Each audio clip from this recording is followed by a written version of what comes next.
Olá, meus queridos. Vocês sabem que eu tenho me interessado a buscar o conhecimento da palavra. A gente, mesmo lendo a Bíblia duas vezes, a gente não consegue entender e compreender tudo. Quando lemos por ler, apenas sabemos que está lá na Bíblia, mas não temos o discernimento.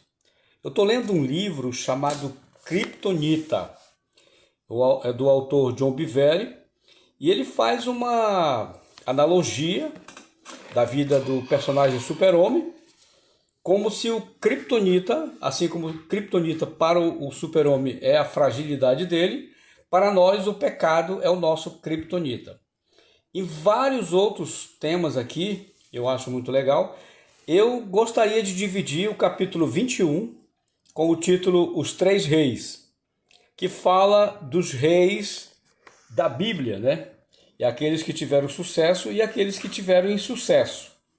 Vamos tentar discorrer a partir de agora. O título é Os Três Reis. Vou começar a ler então. Uma releitura de 6 livros do Antigo Testamento é o que me inspirou a escrever este livro. Durante os últimos 40 anos, tenho lido e estudado os livros de Samuel, Reis e Crônicas em muitas ocasiões. Porém, recentemente, tenho orado e lido esses livros de forma metódica, como nunca antes. Fiquei impressionado quando Deus abriu os meus olhos para algo que eu não havia notado antes. O que vem a seguir pode parecer um pouco acadêmico e até tedioso, mas apenas declarar a conclusão de que eu descobri,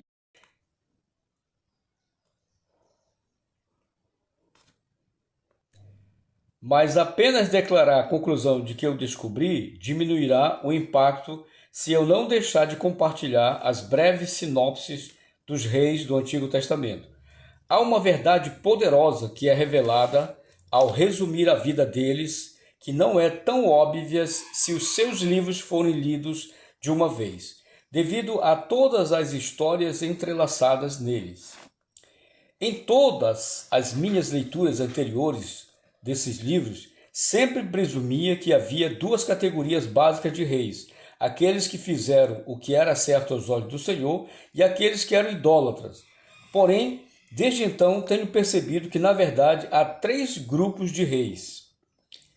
A verdade é que nenhum dos reis de Israel fez verdadeiramente o que era certo aos olhos do Senhor, com exceção de Jeú, mas infelizmente ele também se afastou no final de sua vida. Então retornou a Judá. Houve um total de 26 que governaram sobre Judá, além de Saul, Davi e Salomão. Os reis idólatras foram Roboão, Abias, Jorão, Acasias, Atália, rainha, Acás, Manassés, Amon, Joacás, Joaquim, Jeconias e Zedequias. Sobre a liderança desses reis, Judá sofreu dificuldades e ataques singulares de seus adversários, que muitas vezes não eram vencidos e causavam grandes estragos à nação. E também houve os reis que fizeram o que era certo.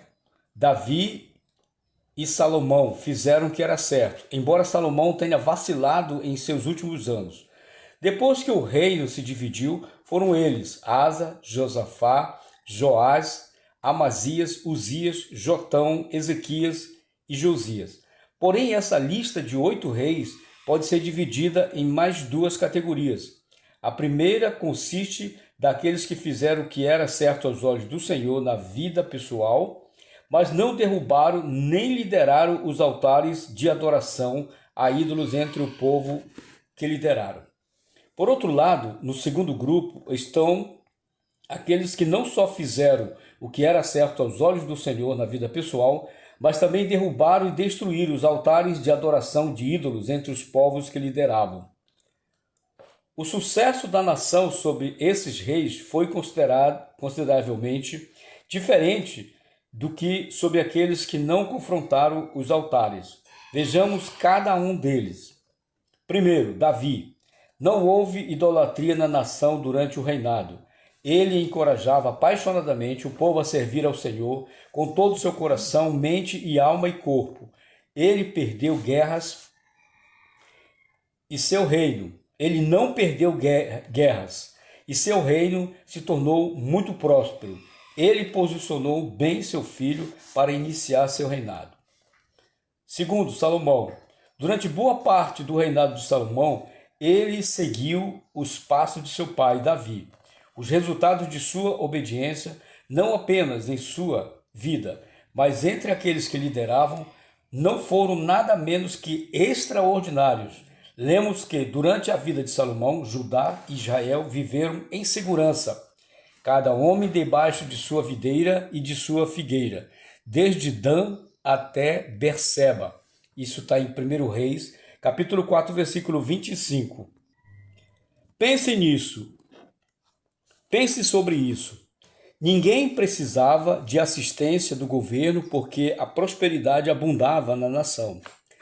A liderança dele era tão ótima que reis do mundo inteiro souberam da sabedoria de Salomão e mandavam pessoas para ouvi-lo. Isso está em 1 Reis, capítulo 4, versículo 34.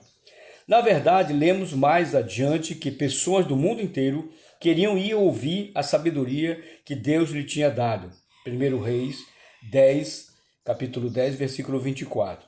Também lemos, ele prosperou e todo Israel lhe obedecia. Está em 1 Crônica 29, 23.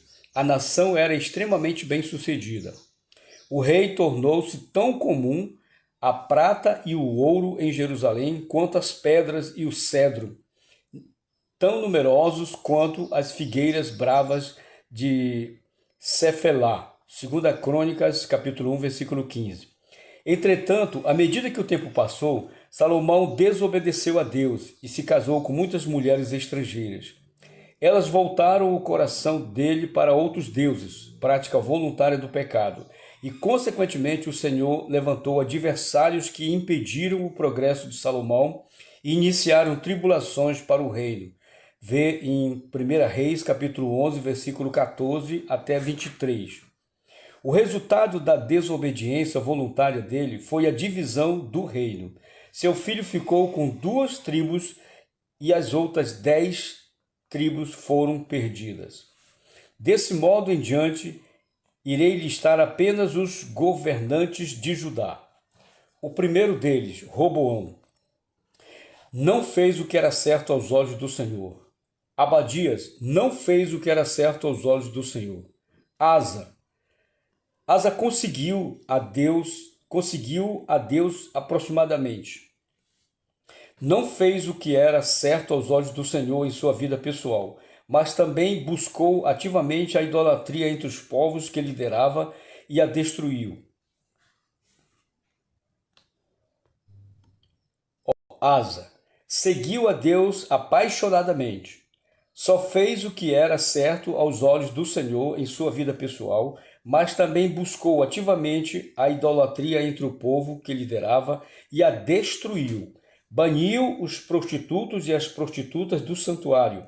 Livrou-se de todos os ídolos e destruiu sua avó Maca, de sua posição como rainha-mãe, pois ela havia feito um poste sagrado para a deusa Azerá. Isso está em 1 Reis, capítulo 15, de 11 a 13.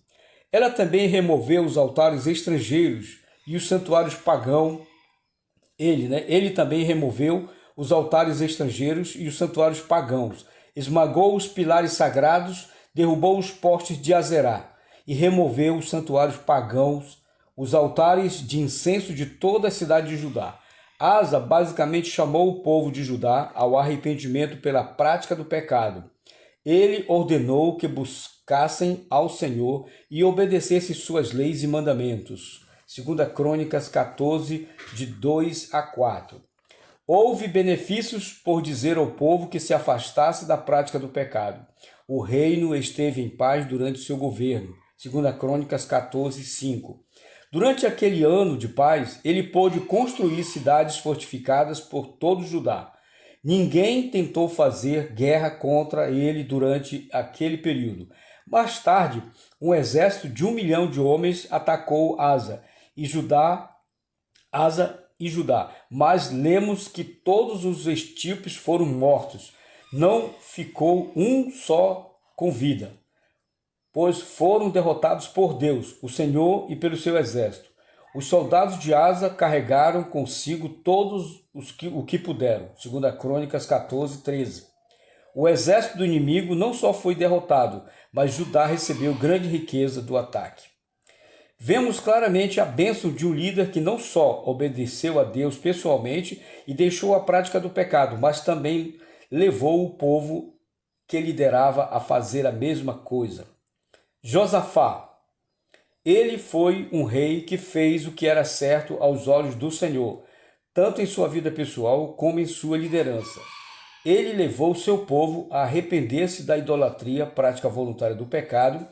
Ele baniu do território o restante de prostitutos e prostitutas do santuário. Ver em 1 Reis, capítulo 22, versículo 46. Removeu os santuários pagãos e os postes de Azerá de Judá. 2 Crônica 17, 6. No terceiro ano de seu reinado, enviou oficiais para ensinar em todas as cidades de Judá. Eles tinham cópias da lei do Senhor e viajaram por todas as cidades da nação ensinando ao povo. Quais foram os resultados da liderança de Josafá? O temor do Senhor caiu sobre todos os reinos ao redor de Judá, de forma que não entraram em guerra contra Josafá. Alguns filisteus levaram presentes a Josafá. Josafá foi se tornando cada vez mais poderoso, 2 Crônicas 17, 10 a 12. Em seguida, lemos que Josafá tinha grande riqueza e honra, 2 Crônicas 18, 1.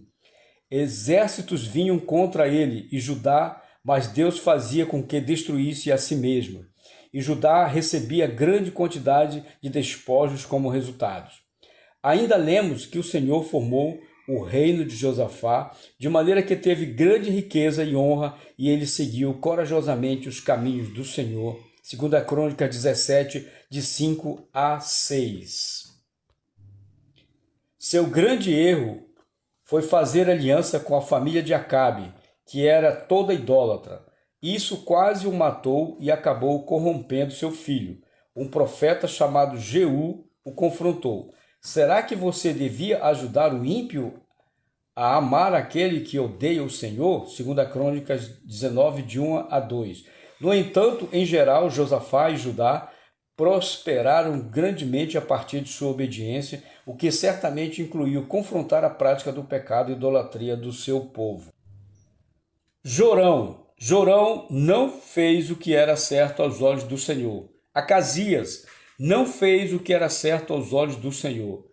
Atalha, a rainha, não fez o que era certo aos olhos do Senhor. Joás, foi registrado o seguinte sobre ele: Joás fez o que o Senhor aprova. 2 Crônicas 24, 2.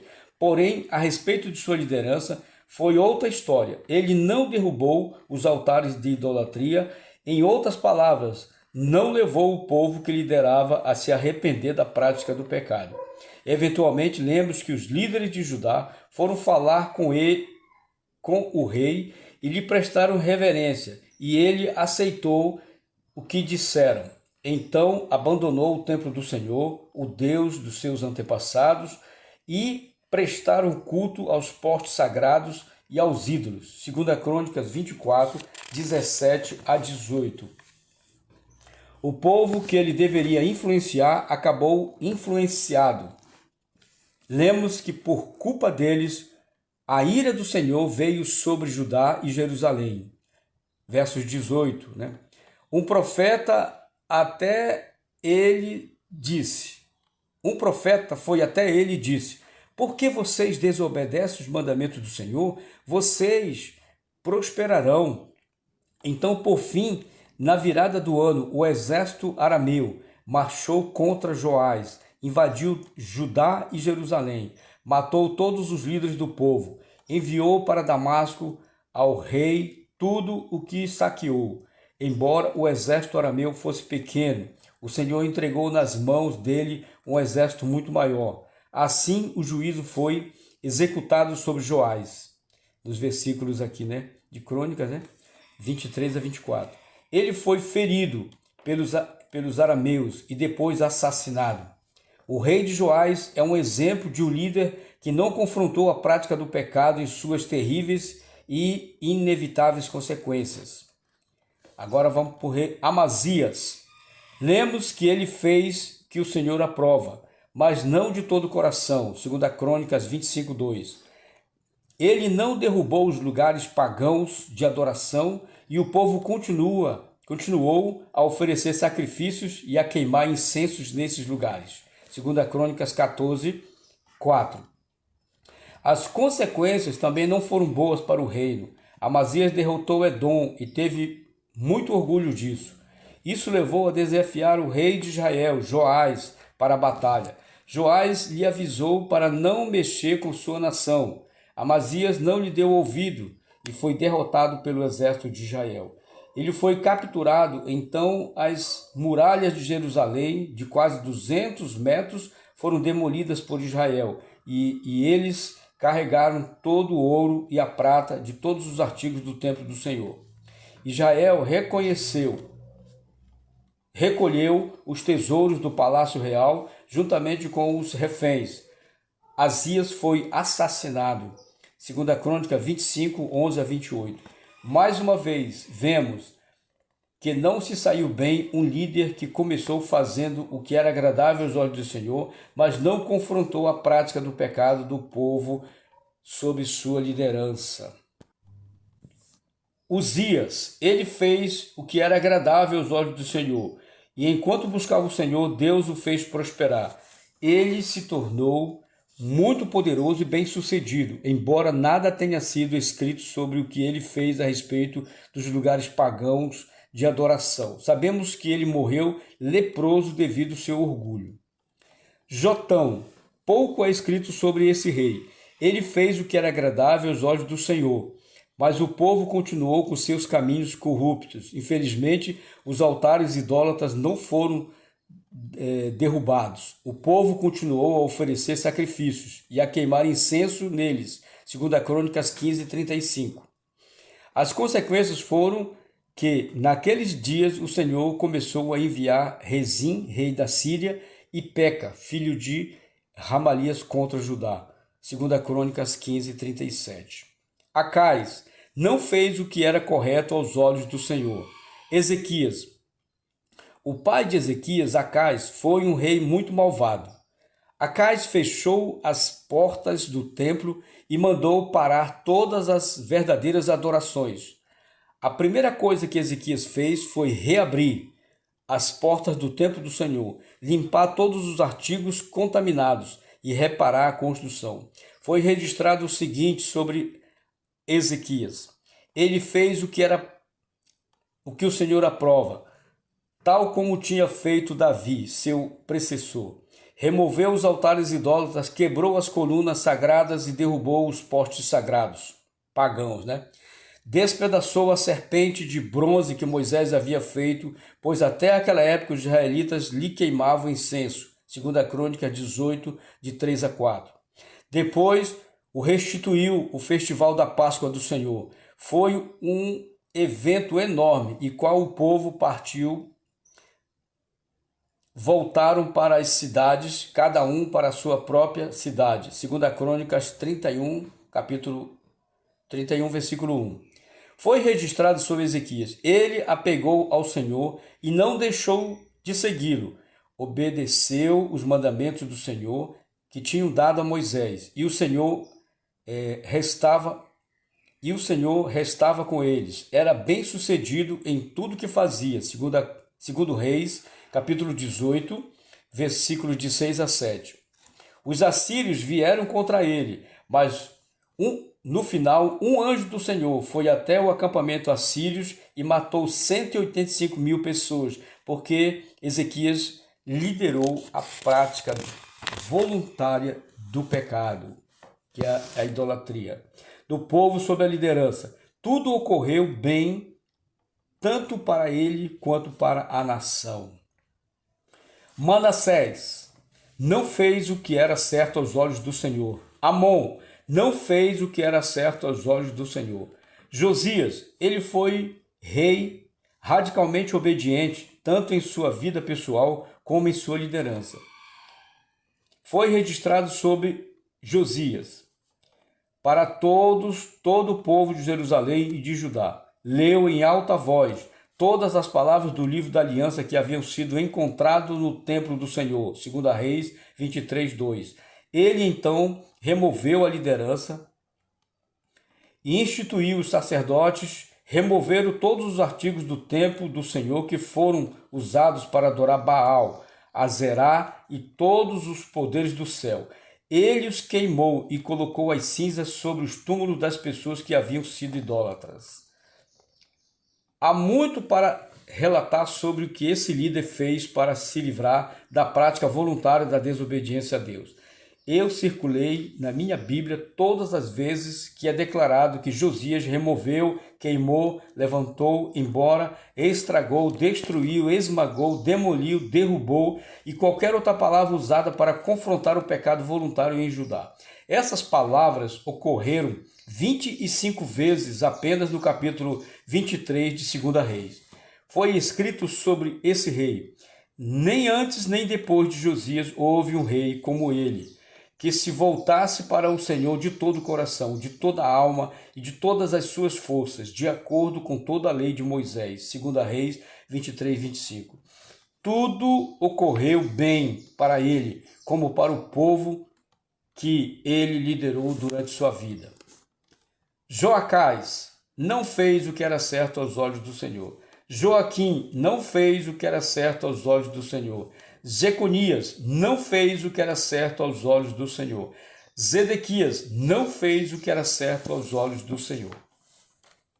Vamos reunir a história desses reis. A longo prazo, tudo ocorreu bem para os líderes que tanto viveram vidas santas como os confrontaram à prática do pecado, a idolatria, na vida dos que lideravam.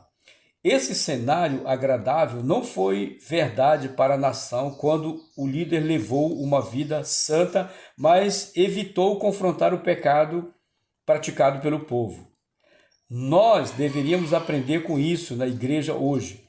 Estamos caminhando rumo às dificuldades quando damos às pessoas apenas um convite para fazer uma oração superficial, em segui-lo ao arrependimento verdadeiro. E se os nossos novos convertidos não estiverem plenamente planejando deixar seus pecados, estamos então convidando a idolatria para nossa comunidade. Nós, líderes, podemos viver uma vida santa em nosso particular, mas se não confrontarmos os altares de pecados entre o povo, haverá consequências e o resultado será similar aos dos reis listados anteriormente. Podemos ter sucesso a curto prazo, mas não acabará bem. Tudo ocorreu bem no início para alguns dos reis que não confrontaram a desobediência do seu povo, mas eventualmente foram pegos por sua falta de liderança. Se escolhermos esse caminho, sem confrontar o pregador do Evangelho, acabaremos como idólatras, que acreditamos que estão certos diante de Deus. Basicamente estaremos expondo a nossa comunidade à criptonita espiritual, seja o pecado. O título agora é Entre em Ação, né? Que ele finaliza aqui no capítulo do livro. Então, é tão comum perder a visão total enquanto olhamos para os nossos detalhes, até existir um ditado para isso. Perdemos a visão da floresta para as árvores. Podemos fazer isso mesmo enquanto estamos estudando a palavra de Deus, especialmente quando examinamos longos períodos de história. Entretanto, rastrear temos ao longo de uma linha do tempo. Como nesse capítulo, de fato, revela padrões de que outro modo não veríamos. Isso nos mostra o quadro completo. O quadro completo da história de Israel e Judá é que Deus prosperou os líderes quando eles foram além de viver suas vidas corretas, assumindo verdadeiramente responsabilidade por tudo aquilo sobre o qual Deus lhe deu autoridade. Você pode não ser um rei ou uma rainha, pode não ser sequer um gerente ou supervisor do trabalho, porém você possui, sim, um reino, sobre o qual Deus lhe deu autoridade. Você foi a, porém você possui sim um reino sobre o qual Deus lhe deu autoridade. A forma como você assume responsabilidade sobre essa área, e não apenas sobre sua vida pessoal, terá uma influência significativa sobre como Deus move a seu favor. Peça que Deus lhe revele a sua esfera de autoridade e lhe dê sabedoria sobre como assumir responsabilidade pela santidade nessa área. Escreva o que ele lhe disser e depois trace um plano para a execução. Bom, meus amigos, encerramos aqui esse capítulo, né, que eu achei muito importante. Esse escritor, ele é best-seller em vários outros livros, né? Esse John Bevere é um pastor americano, mas tem o dom de escrever e um sábio na palavra do Senhor. Do livro Kryptonita, no capítulo 21, nós vimos aqui os 3 reis. Espero que essa mensagem possa tocar o seu coração. Amém? Em nome de Jesus eu agradeço. Amém.